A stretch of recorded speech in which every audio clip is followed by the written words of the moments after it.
mga kwento ng pag-ibig, kwento ng buhay, at kwento ng pag-asa. Hatid sa inyo ng Moment of Romance.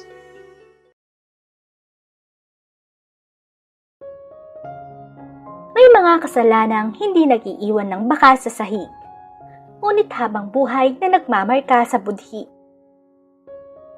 Nagsimula ang lahat sa isang gabing ninakaw mula sa tadhana. Isang gabing pinalot ng dilim at ng maling yakap. Ngayong bumalik na ang liwanag, paano mo tuturuan ang puso mong magkunwari na tila walang nangyari? Magandang araw po sa inyong lahat. Tawagin niyo na lang ako sa pangalang Alicia. 28 taong gulang. Tulad ng maraming bata, simple lang ang pangarap ko noon, ang maging isang nurse. Ngunit dahil sa kakapusan sa pinansyal, hindi natupad yon. At ang masakit pa, hindi ako nakatapos ng pag-aaral. Masakit man isipin na naging hadlang ang kahirapan, hindi naman doon natapos ang buhay ko. Sa kabila ng mga kabiguang ito, patuloy akong lumalaban sa agos ng buhay. Umaasang balang araw ay makakamit ko rin ang sarili kong bersyon ng tagumpay. Kaya naman nang matigil ako sa pag-aaral, pumasok muna ako bilang sales lady sa isang mall upang mabuhay at makatulong sa aking pamilya. Doon ko napatunayan na hindi nasusukat sa diploma ang sipag at tibay ng loob ng isang tao. Na sa bawat pagsubok, natuto kong mag-adjust sa realidad ng buhay. Hanggang sa unti-unting nagbago ang ihip ng tadhana nang makilala ko ang isang tao na nagpabago sa takbo ng aking mundo. Siya si Jericho, isang engineer. Dumating siya sa buhay ko sa panahong muntika na akong sumuko. At nang makilala ko siya ay binago niya ang pananaw ko sa buhay. At ipinaramdam na sa kabila ng kakulangan ko at ng hindi ko pagtapos ng pag-aaral, tinanggap niya ako ng buong buo. Siya ang naging kakampi at sandigan ko sa lahat ng hirap. Kalaunan, nagpa siya kaming magpakasal upang magkasamang harapin ang mga hamon ng buhay. Sa ngayon, wala pa kaming anak. Dahil ang plano namin ay mag-ipon muna para makapagpatayo ng sarili naming bahay. Kaya naman, pansamantala muna kaming nakitira sa mama niya. Total, malaki naman ang bahay nila at mag-isa lang ang mama niya doon. Dalawa lang din kasi silang magkapatid. At ang kuya niya ay sa ibang bansa na naninirahan. Habang ang papa naman nila ay bata pa lang si Jericho nang mamatay ito. Noong una, medyo nangangapa pa ako. Dahil alam kong mahirap at masikip sa dibdib ang tumira sa bahay ng biyanan. Pero laking pasalamat ko dahil naging napakabait at naunawain niya sa akin. Nasa 52 taong gulang pa lang ang mama ni Jericho at nagtatrabaho ito sa isang opisina. Kahit maganda ang katayuan nila sa buhay, hindi naging hadlang sa kanya ang aking pinagmulan. Sa katunayan, kung ituring niya ako ay parang tunay na rin na anak. Kaya naman pakiramdam ko ay nagkaroon ako ng pangalawang ina. Sapagkat tuwing gabi, pag-uwi niya mula sa trabaho, sabay-sabay kaming nagsasalo sa hapunan at masaya naming pinagkwekwentuhan ang mga nangyari sa aming maghapon. Tuwing Sabado at Linggo naman ay nagtutulungan kami sa mga gawaing bahay at madalas niya akong turuan ng mga paboritong lutuin ni Jericho. Kaya sa kabila ng mga naging kabiguan ko sa pag-aaral noon, sa piling nila ay naramdaman ko ang tunay na pagpapahalaga at init ng isang pamilya.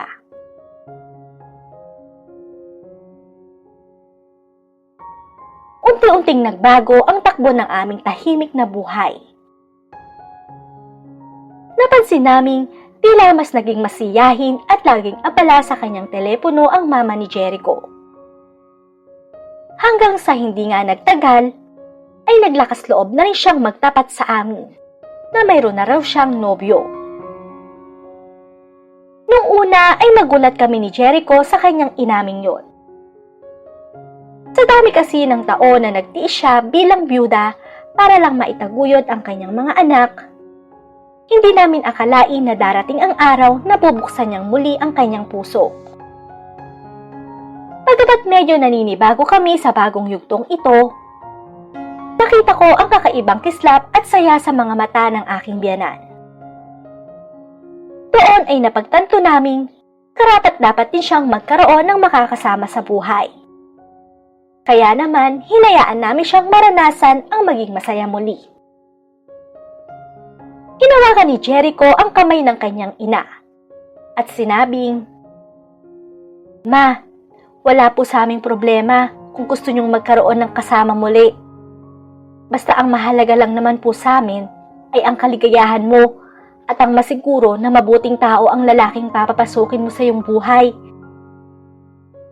Kaya naman dahil sa aming buong pusong suportang iyon, ay tila nabunutan ng tinik si Mama Tessa. At hindi nagtagal, ay formal na nga niyang ipinakilala sa amin ang kanyang nobyo. Itago na lang natin siya sa pangalang Lyndon. Isang security guard sa opisinang pinagtatrabahuhan din ni Mama Tessa. Mas bata ito ng halos 10 taon kay Mama Tessa. Pero sa kapila ng malaking agwat ng kanilang edad, kitang-kita na hindi ito naging hadlang sa kanilang pagmamahalan. Sa katunayan, mas naging matured pa nga ang pananaw ni Lyndon sa buhay kumpara sa ibang kaedad niya. At halatang halata ang labis na respeto niya kay Mama Tessa. Yun nga lang, para kay Jericho ay hindi rin niya maiwasang mag-alala at magduda sa tunay na intensyon ni Lyndon. Bilang anak, natural lang naman kay Jericho ang maging protective sa kanyang ina. Lalo pa nga't malaking usapin ang 10 taong agwat ng kanilang edad at ang pagkakaiba ng kanilang estado sa buhay. Marahil ay natatakot din siyang baka sa huli ay masaktan lang si Mama Tessa at matulad sa iba na kaya lang niligawan ng mas batang lalaki ay dahil sa nakatagong motibo. Lalo pat matatag na ang karera at pamumuhay ng kanyang ina sa opisina.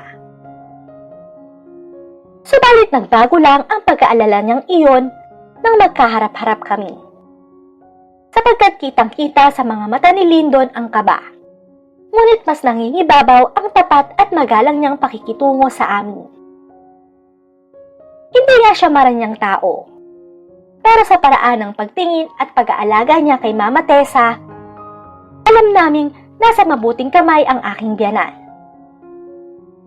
Lalo na't sa bawat pagbisita ni Lyndon sa bahay, ay unti-unti namin nakikilala ang kanyang pagkatao at kung paano niya pinapahalagahan si Mama Tessa. Hanggang sa mabilis na lumipas ang mga araw, linggo at buwan. Sa bawat araw na nagdaan, mas lalo pang napatunayan ni Lyndon na hindi lang sa salita, kundi sa gawa ang kanyang tapat na hangarin. Kaya dahil dito, ang dating matinding pangamba ni Jericho ay tuluyan ng napawi at napalitan ng buong pagtanggap at tiwala. Dahil na rin sa magandang takbo ng kanilang relasyon, isang araw ay nagulat na lang kami sa isang mahalagang desisyon ng magkasintahan. Nagpasya si Mama Tessa. Sa pagsang-ayon na rin ni Lyndon, na doon na rin sa aming bahay tumira at makisama sa amin. Nung una ay makasamukha ni Jericho ang pag-aalala. Ngunit dahil kami lang naman talaga ang nakikitira doon, ay wala na rin siyang nagawa, kundi ang sumang-ayon. Total naman ay malaki ang bahay, at may sapat na espasyo para sa aming lahat, kaya hindi rin magiging masikip ang aming setup. Bukod doon, ay naisip rin ni Jericho na mas mabuti na rin doon sila manirahan, para personal niyang makita at mabantayan kung paano itrato ni Lyndon ang kanyang ina. Kaya naman sa halip na magkahiwalay sila ng bubong at mag-alala siya gabi-gabi, mas payapa ang kanyang kalooban na kapiling lang namin si Mama Tessa. Sa mga unang linggo ng aming pagsasama sa iisang bubong, tahimik ngunit masusing pinagmamasdan ni Jericho ang bawat kilos ni Lyndon. Parang isang seryosong testing period ang nagaganap. Bawat galaw ng gwardya ay may kalakip na pagsusuri mula sa aking asawa. Ngunit sa halip na mailang o magbago ang pakikitungo, mas ipinakita ni Lyndon ang kanyang katatagan at tunay na pagkatao. Kaya naman, hindi nagtagal, ang pader ng pagdududa na itinayo ni Jericho ay unti-unti ring natibag dahil sa mga simpleng sitwasyong nasaksihan namin araw-araw. Isang gabi, habang nanonood ng laro ng basketball si Jericho sa sala, dahang-dahang umupo si Lyndon sa kabilang dulo ng sofa at nag-abot ng malamig na bote ng alak. Doon nagsimula ang kanilang unang mahabang kwentuhan. Mula sa paboritong kuponan, mga karanasan sa trabaho, hanggang sa mga simpleng pangarap sa buhay. Habang pinapanood ko sila mula sa kusina, kasama si Mama Tessa na abala sa paghahanda ng pulutan, nakita ko ang dahang-dahang pagngiti ni Jericho. Ang dating matatalas at mapanuring tingin niya kay Lyndon ay napalitan ng magaan na pagtango. Doon ko napagtanto na sa wakas, nahanap na rin ni Jericho ang kapanatagang matagal na niyang hinahangad para sa kanyang ina. Kaya naman simula noon ay naging magaan at maayos ang aming pagsasamahan. Hanggang sa mabilis na lumipas ang araw at nagkaroon ng malaking pagbabago sa routine ng aming bahay. Isang gabi, habang abala ko sa paghahanda ng hapunan, masayang dumating si Jericho na bakas ang labis na tuwa sa mukha. Agad niyang ibinalita na may nag-alok sa kanya ng isang malaking proyekto. Isang pagkakataong aniya ay hindi niya kayang palampasin. Habang nagkukwento siya tungkol sa mga detalye ng proyekto, hindi ko mapigilang maging masaya para sa kanya. Alam ko naman kasi na kayang-kaya niya yon. At isa pa ay mapapabilis ang pag-iipon namin. Kaya naman todo ang naging suporta ko sa kanya sa mga sumunod na linggo. Subalit hindi ko inaasahan na ang proyektong ito ang lalamon sa buong oras niya. Unti-unti, ang mga gabi ng masayang kwentuhan ay napalitan ng mga madaling araw na uwi. Pagod na katawan at maikling sagot. Madalas, nakatitig na lang ako sa malamig na pagkaing na iwan sa mesa habang hinihintay siya. Doon ko tuloy na pagtanto na ang bawat malaking kita ay may katumbas na malaking sakripisyo. At ang unang sinakripisyo ng tadhana ay ang oras namin sa isa't isa. Samantalang si Mama Tessa naman ay na-promote din bilang manager sa kanyang trabaho. Kaya naman, madalas na gabi na rin kung umuwi ito dahil sa dami ng inaasikaso. Si Lyndon naman ay nalipat ng ibang pwesto na may kalapitan lang sa bahay. Kaya kahit papano ay nagkakatagpo kami nito kung gabi. Dahil doon, ang dating maingay at buhay na buhay naming tahanan ay biglang naging tahimik. Kung dati ay laging may amoy ng masarap na ulam at ingay ng kwentuhan tuwing hapon, ngayon ay madalas na kaming dalawa na lang ni Lyndon ang sumasalubong sa dilim ng gabi. Sabay kasing umaalis ng maaga sina Jericho at Mama Tessa. At sabay din silang umuuwing pagod na pagod. Masaya ako dahil pareho silang umuunlad. Pero sa tuwing titingnan ko ang hapagkainan, kung saan kaming dalawa lang ni Lyndon ang kumakain imbes na buong pamilya, hindi ko mapigilang makaramdam ng matinding pangungulila. naman dahil sa sitwasyong iyon, hindi ko napigilang mapalapit kay Lyndon. Madalas kasi ay kaming dalawa lang ang naiiwan sa bahay. Nung una, normal na kwentuhan lang ang namamagitan sa amin upang mapalipas ang oras.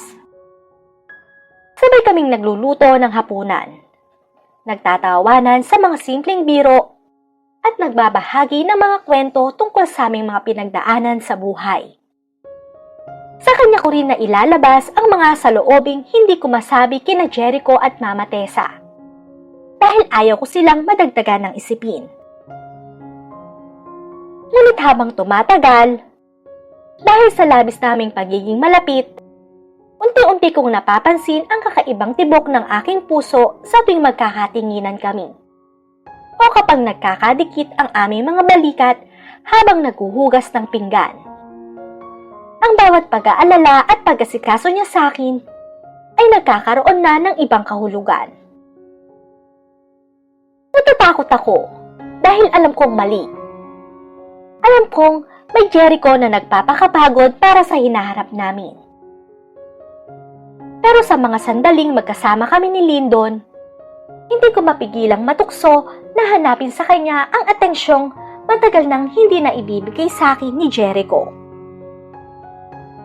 Isang hapon, habang sabay naming pinapanood ang pagbuhos ng malakas na ulan sa bintana, tila naramdaman ni Lyndon ang bigat ng aking katahimikan.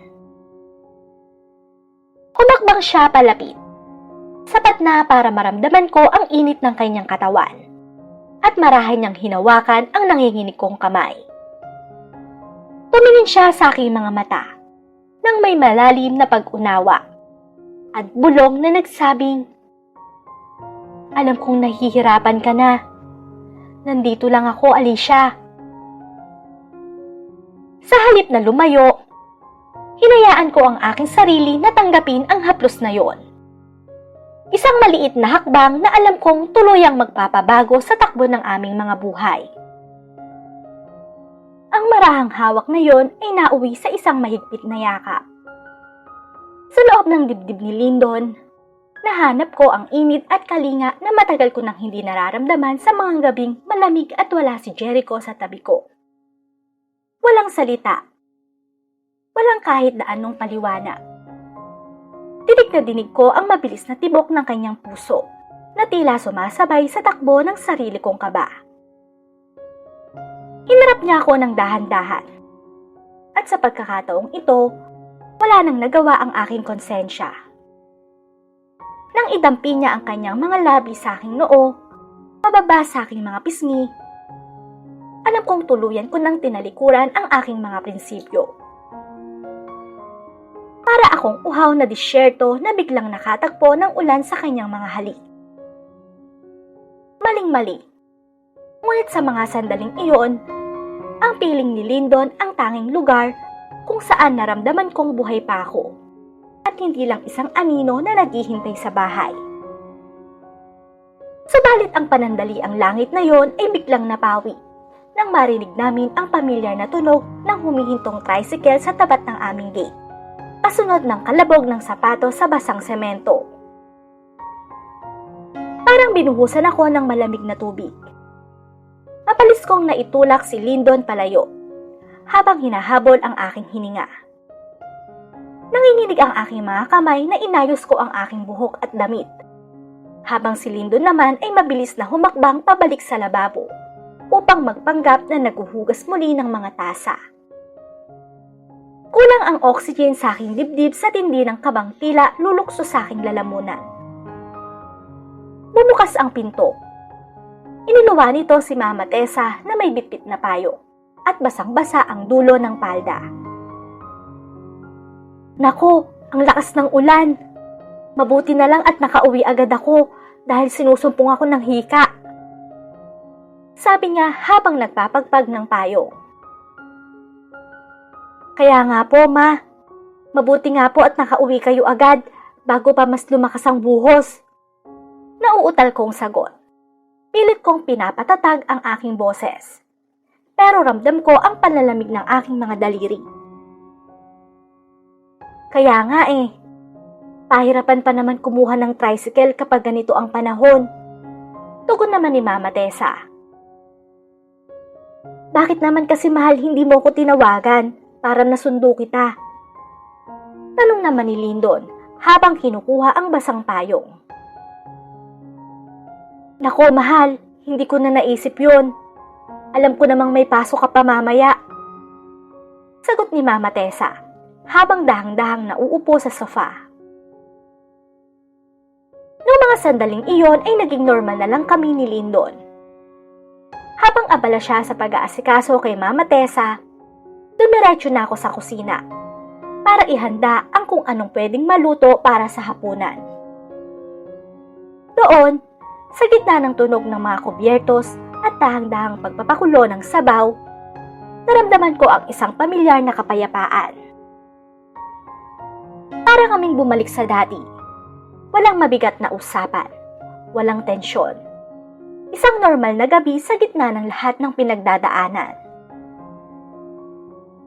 Habang naghihiwa ako ng mga sahog, narinig ko ang mahihinang boses nila mula sa kabilang kwarto. Ang mahinahong tono ni Lyndon at ang marahang sagot ni Mama Tessa ay tila naging background music ng gabi na unti-unting nagpapakalma sa natitirang bigat sa dibdib ko. Sa bawat kilos ko sa kusina, ramdam ko ang dahang-dahang pagbalik ng normal na takbo ng buhay, kahit pansamantala lang. Matapos ang ilang minuto, naramdaman ko ang mga yabag ni Lyndon na papalapit sa kusina. Sumantal siya sa may hama ng pinto. Bakas ang pag-aalala sa kanyang mga mata, pero pilit itong sinalubong ng isang tipid ng ngiti nang makita niya akong nagluluto. Kamusta na si Mama Tessa? Tanong ko sa kanya habang nakatutok ang paningin ko sa ginagawa ko. Halos hindi makatingin ng diretso sa kanyang mga mata. Ayon, kahit papano ay maayos na ang paghinga niya. Tugon naman ito, may buntong hininga ng pasasalamat. Ganun ba? Mabuti naman. Sabi ko, sabay halo sa niluluto para lang maitago ang bahagyang panginginig ng mga kamay ko. Maya-maya, matatapos na tong niluluto ko. Dugtong ko pa dito. Humakbang naman siya papasok sa loob ng kusina at dahang-dahang lumapit sa gawi ko.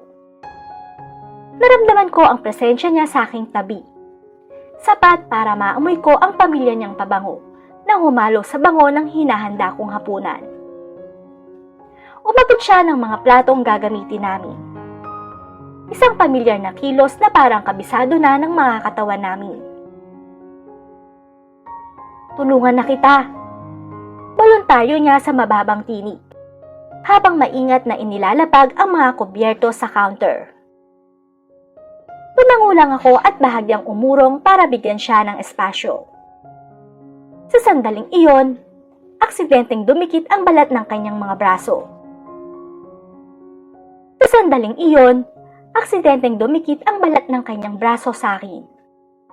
Isang simpleng dampi, pero nagdala ng kakaibang kuryente na tila gumising sa natutulog kong damdamin. Napilit kong ibinabaon nitong mga nakaaraang araw. Pero nagdala ng kakaibang kuryente na tila gumising sa natutulog kong damdamin. Napilit kong ibinabaon nitong mga nakaraang araw. Nang matapos naman na akong magluto, ay kaagad na rin kaming kumain ng hapunan. Sakto naman nung dumating na rin si Jericho, na madalang din mangyari. Kaya naman sabay-sabay na kaming naghapunan na tila ba walang namamagitan sa amin ni Lyndon. Sa ibabaw ng lamesa, nagpapakita kami ng normal na pakikitungo sa isa't isa. Nag-aabutan ng ulam. Nagtatanungan kung masarap ba ang luto. At nag-uusap tungkol sa lagay ni Mama Tessa. At kung titingnan, ay para kaming mga artista sa isang pelikula na kabisadong-kabisado ang bawat linya at galaw. Para lang walang makapansin, salamat na mayroon kami. Hanggang sa sadyang paglaruan kami ng tadhana. Makalipas ang gabing yon, ay balik na naman kami sa normal na buhay. Madalas ay gabi na naman kung umuwi sina Mama Tessa at Jericho. Kung kaya tanging kami na naman ni Lyndon ang nagkakatagpo sa bahay. Ang mahirap pa roon ay nalaman naming sabay pa silang ipadadala ng kanilang pinagtatrabahuhan sa isang business meeting sa ibang lugar. Nang sabihin sa akin ni Jericho ang tungkol doon, hindi ko alam kung ano ang magiging reaksyon ko sa kanya. Lalo pa nga't isang linggo rin silang mawawala ni Mama Tessa. Ang nakakainis pa doon ay kung bakit sa dinami-rami ng araw ay nagkataon pa talagang magkasabay silang aalis. Kaya naman ang sitwasyong iyon ay lalong nagpabigat sa kapaligiran sa loob ng bahay. Sa bawat oras na lumilipas na kaming dalawa lang ni Lyndon ang magkasama, tila mas lalong nagiging kapansin-pansin ang katahimikan sa pagitan namin. Habang sinusubukan naming maging abala sa mga kanya-kanyang gawain, hindi ko maiwasang makaramdam ng pagkailang kay Lyndon. Hanggang sa isang gabi, tuluyan kaming binuwag ng tadhana. Malakas ang buhos ng ulan sa labas at manandali ang namatay ang kuryente. Ang buong bahay ay binalot ng madilim at malamig na katahimikan. Nagmamadali akong naghanap ng kandila sa kusina. Pero sa taranta ko ay nabitiwan ko ang lighter. Sa dilim, naramdaman ko na lamang ang marahang paghawak ng isang mainit na kamay sa aking braso. "Ako na, Alicia," bulong ni Lyndon. Sobrang lapit ng boses niya, sapat para maramdaman ko ang kanyang hininga sa aking pisngi. Nang mag-flash ang ilaw mula sa kanyang cellphone, tumambad sa akin ang kanyang mukha. Puno ng pag-aalala, lungkot at isang pamilyar na pananabik na matagal na naming ipinagkakait sa isa't isa. Ang lamig ng gabi at ang matagal na pangungulila ay tila sumabog sa isang sandali. Hindi ko alam kung sino ang unang gumalaw. Pero sa gitna ng dilim, naramdaman ko na lang ang paglapat ng kanyang mga labi sa akin. Iyon ang halik na matagal naming ibinaon. Isang halik na may kasamang pakiusap at pagsisisi. Pinuhat niya ako ng marahan at dinala sa kanilang kwarto. Sa gabing iyon, sa pagitan ng mga yakap at haplos na tila ba natutunaw ang lahat ng pangungulila naming dalawa, binalikan namin ang isa't isa. Ipinadama niya sa akin ang init na matagal kong hindi na nararamdaman kay Jericho. At sa bawat sandaling magkadikit ang aming mga katawan, pansamantalang naglaho ang mundo sa labas. Kasama ang takot at pagsisisi sa kasalanang gagawin namin. Kinaumagahan, nagising akong maliwanag na ang sikat ng araw na sumisilip sa bintana. Naramdaman ko ang braso ni Lyndon na mahigpit pa ring nakapulupot sa aking baywang habang natutulog siya sa aking tabi. Dahan-dahan akong lumingon sa kanya. Sa ilalim ng liwanag ng umaga, napakatipid at napakatahimik ng kanyang paghinga. Malayo sa itsura niyang laging pagod at problemado nitong mga nakaraang araw. Pero kasabay ng pagliwanag ng paligid, ay ang biglang pagpasok ng matinding realidad sa isip ko. Ang dambuhalang bigat at panlalamig ay dahang-dahang gumapang sa dibdib ko. Anong nagawa namin? Tanong ko sa sarili ko. Maingat kong inalis ang kanyang braso para hindi siya magising. Umupo ako sa gilid ng kama at sinalubong ang sarili kong refleksyon sa salamin. Doon, kitang-kita ko ang bakas ng kagabi, kasabay ng multo ng takot at matinding konsensya. Isang linggong mawawala sina Jericho at Mama Tessa. At sa unang gabi pa lang, tuluyan na kaming nagkasala. Kay Jericho na aking asawa at sa aking biyanan na nagtiwala sa amin.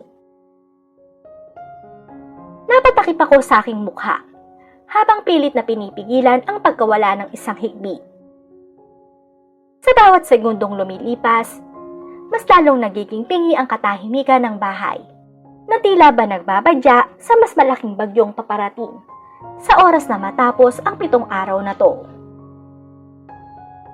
Naramdaman ko ang bahagyang paggalaw sa kama. Nang lumingon ako, nakadilat na si Lyndon.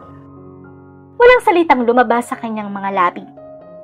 Ngunit ang lalim at lungkot sa kanyang mga mata ay sapat na para sabihing alam niya ang bigat ng kasalanang pinasukan naming dalawa. Walang puwang ang pagpapakumbaba o pagdadahilan. Ang bawat haplos kagabi na nagmula sa pangungulila ay napalitan ngayon ng malamig na katotohanan ng pagtataksil.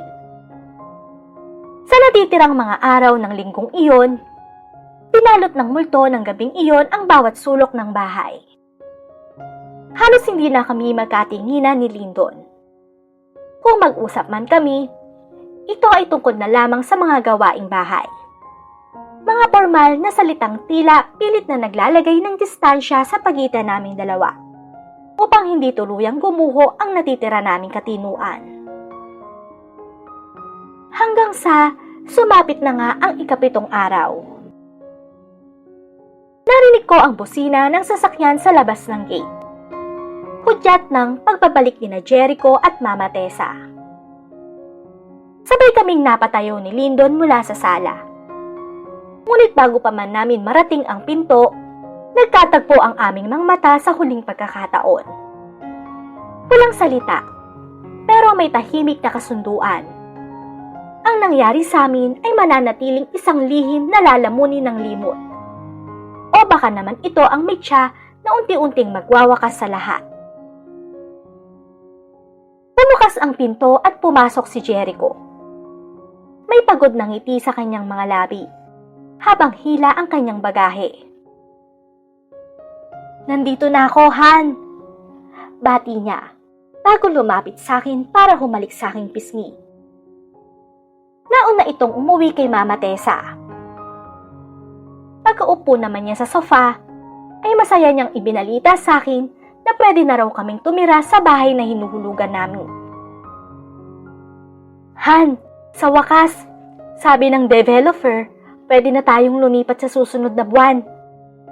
Naka-ready na ang mga susi." Sabi ni Jericho, bakas ang labis na pananabik at tagumpay sa kanyang boses. Hawak niya ang aking kamay. Pilit na ipinaparamdam sa akin ang pangarap na matagal naming pinaghirapang dalawa. Makakabukod na rin tayo. Solong-solo na natin ang sarili nating tahanan. Para akong binuhusan ng malamig na tubig sa narinig ko. Ang bahay na yon, ang pangarap na ilang taon naming binuo at hinintay, ay dumarating sa sandaling pakiramdam ko ay wala na akong karapatang pumasok doon. Sa halip na matuwa, mas lalo lamang nadagdagan ang tinik sa dibdib ko. Sumulyap ako kay Lyndon na noong mga sandaling yon ay tahimik lang na nakatayo malapit sa kusina. Nakita ko ang bahagyang pagbaba ng kanyang mga balikat at ang pag-iwas ng kanyang tingin. Alam ko ang tumatakbo sa isip niya. Ang paglipat namin ni Jericho ay nangangahulugang paglayo ko at ang pagtatapos ng panahong magkakasama kami sa ilalim ng isang bubong. Talaga? Mabuti naman kung ganon. Pilit ang ngiting tugon ko kay Jericho, habang ang sarili kong mga kamay ay nanginginig sa loob ng kanyang mga palad. Oo, kaya simulan na natin mag-impake unti-unti Tugtong pa ni Jericho, bago sumandal sa sofa at pumikit sa pagod. Walang kaalam-alam na ang bawat plano niya para sa aming hinaharap ay unti-unting pumapatay sa natitira kong katinuan. Ang bahay na dapat ay magiging simbolo ng aming bagong simula ay tila magiging isang hawla ng aking walang katapusang pagsisisi. Nang hapon ding yun ay dumating na si Mama Tessa. Naging abala ang buong bahay sa pag-uusap tungkol sa nalalapit naming pag-alis ni Jericho. Nagluto ako. Kumain kami ng sabay-sabay at muling nagkunwari na normal ang lahat. Pero sa bawat pagkakataon na magtatama ang paningin namin ni Lyndon, may malalim na pamamaalam at multo ng nagdaang linggo ang rumerehistro sa aming mga mata. Isang tahimik na kasunduan na hindi na namin pwedeng balikan ang nangyari. Lumipas ang mga linggo at sumapit ang araw ng aming paglipa. Habang isinasakay ni Jericho ang huling kahon sa sasakyan, tumayo ako sa tapat ng pinto ng lumang bahay upang magpaalam. Lumapit sa akin si Lyndon. Sa huling pagkakataon, tinitigan ko ang lalaking naging kanlungan ko sa sandali ng kahinaan. Ang lalaking kasama kong gumawa ng isang lihim na habang buhay na magpapabigat sa aking mga budhi. Mag-iingat kayo ron ha. Simpleng sabi ni Lyndon. Ang boses ay formal, ngunit ang mga mata ay puno ng hindi masabing sakit at pagsisisi. Salamat Lyndon, sa lahat. Sagot ko, isang pasasalamat na may kalakip na paghingi ng tawad na kaming dalawa lang ang nakakaunawa. Pumasok ako sa kotse at pinaandar ni Jericho ang sasakyan palayo. Sa aking paglingon, nakita ko si Lyndon na nakatayo pa rin sa gate. Unti-unting lumiliit hanggang sa tuluyan ng maglaho sa aking paningin. Nakarating kami sa bagong bahay. Malinis, mabango, at bago ang lahat. Isang perpektong simula para sa aming mag-asawa. Inakbayan ako ni Jericho habang nakatanaw kami sa labas ng bintana ng aming sariling sala. Sa wakas, Han, atin na to. Simula ngayon, tayo namang dalawa ang bubuo ng sarili nating kwento. Masayang bulong niya sabay halik sa aking noo. Pilit akong ngumiti at sumantal sa kanyang dibdib. Ngunit ang puso ko ay nanatiling malamig. Alam kong binuo namin ang bahay na to sa ibabaw ng mga pangarap ni Jericho. Ngunit para sa akin, binuo ko ito sa ibabaw ng isang malaking kasinungalingan. Magsisimula kami ng bagong buhay. Oo. Ngunit habang buhay kong bitbit ang katotohanan na ang bawat sulok ng bagong tahanang ito ay lalamunin ng multo ng nakaraan. Isang lihim na dinala ko mula sa lumang bahay, na kailanman ay hindi ko na matatakasan. Hanggang dito na lang ang aking kwento. Muli, ako si Alicia, at ito ang kwento ng buhay ko.